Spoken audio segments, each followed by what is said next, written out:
Experiment 50. What is left behind? Tools needed from kit. Magnetic stick, small beaker, ingredients needed from kit. Iron filings, 1 packet from packet 13.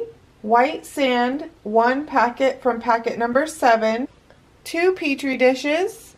Step number 1. Pour half a packet of iron filings onto the first petri dish.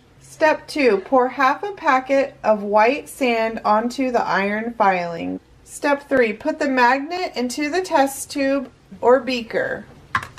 Step 4. Try to lower the beaker into the mixture and pick up only the iron filings.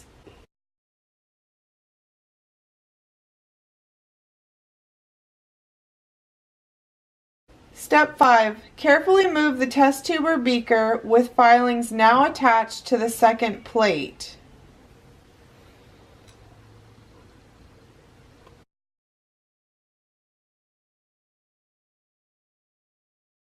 Step 6. Lift the magnet up and out of the test tube beaker and watch the filings drop. Step 7. Repeat steps 4 and 5 until you have only iron filings on the second plate.